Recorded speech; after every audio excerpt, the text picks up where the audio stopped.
In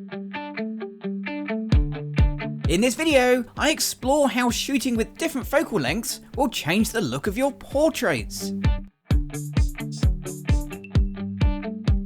Hello, I'm Gavin Hoey and you're watching Adorama TV, brought to you by Adorama, the camera store that has everything for us photographers.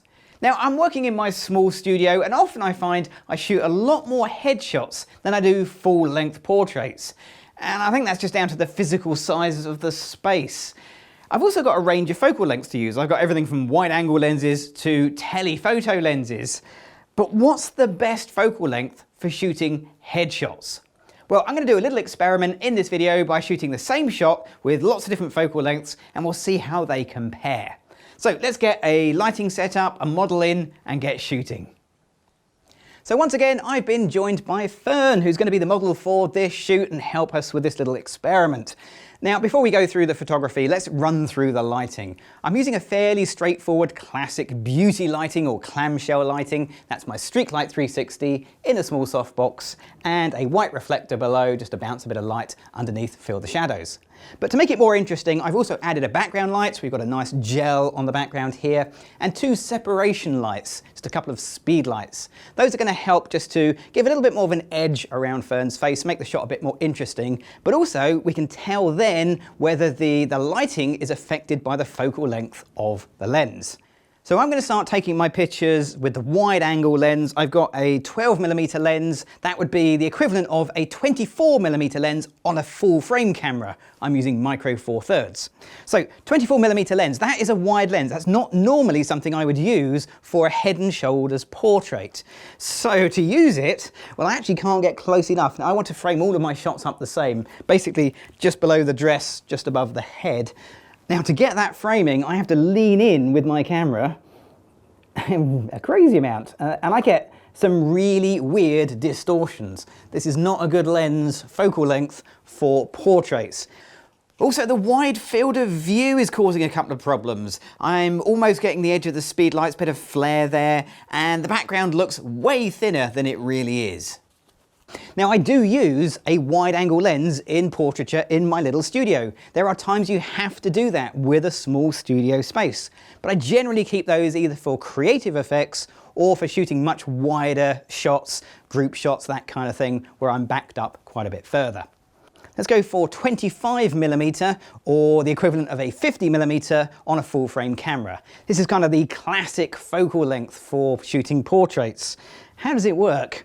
Well, when I come here, I see the same framing. I'm nice, comfortable distance away from the model. And comfortable distance is important because if you go too close, you invade their personal space, you make them feel uncomfortable. You may not realize you're doing it when you're looking through the viewfinder. The picture actually looks pretty good. The distortion on the face has almost gone, that's great. The field of view, well, I'm still getting a little bit of flare from those flashes at the edges, it's not completely gone, but the background does at least fit into the frame with this field of view, although for me it's perhaps just a little bit dark on the vignetting around the outside. So in order to double from 50 to 100mm, I need to change my lens. So I now have my little tiny 40 to 150. Remember, I double everything with micro four thirds. So 50mm on my micro four thirds, 100mm on a full frame. That means I get to step backwards. So this is good. This means I'm a little bit further away. I get that nice distance of communication. I can still communicate and explain what I need Fern to do. This for me is kind of my ideal focal length for portraits.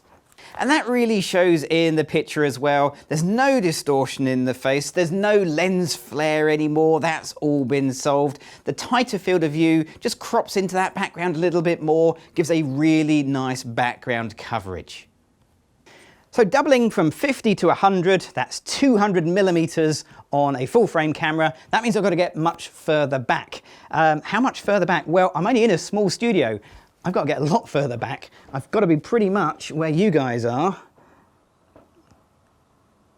to get my shot. So this is where a small studio can become a real problem because you just don't get the amount of space that you need. Sometimes with these longer focal lengths, yeah, they can give flattering shots, but what you need is the physical space, and small studios don't always give you that space. But if you have it, this looks really good. Again, no distortion, no lens flare, much tighter field of view this time, so I'm getting even less vignetting on the background. It's very similar in many respects to the 100mm shot. I could be happy with either.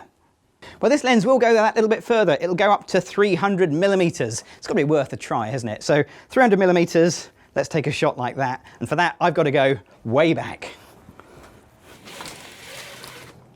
Well, you can see the problem with the 300mm lens. I don't actually fit in the studio anymore. To get this framed up properly, I'm just outside. A little bit of lateral thinking.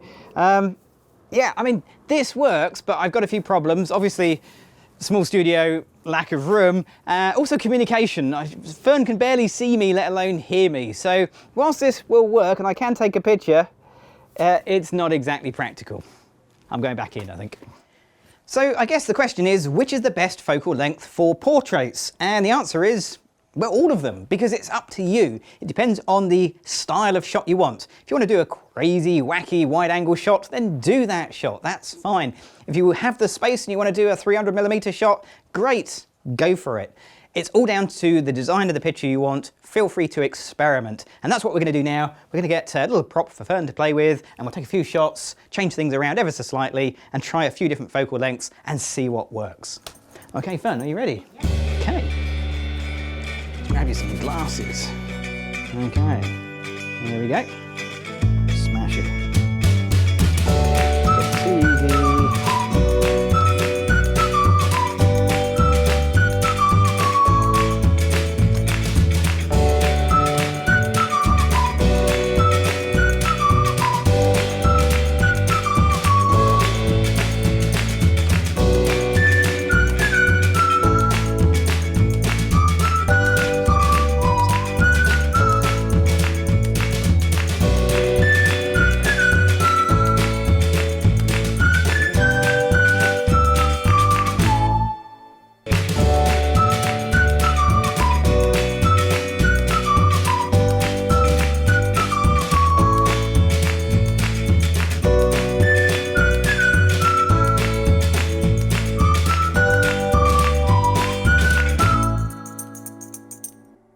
Well, that wide-angle lens shot might be a bit of an acquired taste and definitely not something you're going to do every single time, but trust me, it's not the widest angle lens I have in my kit bag.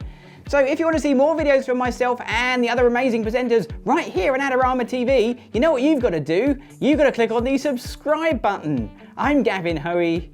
Thanks for watching.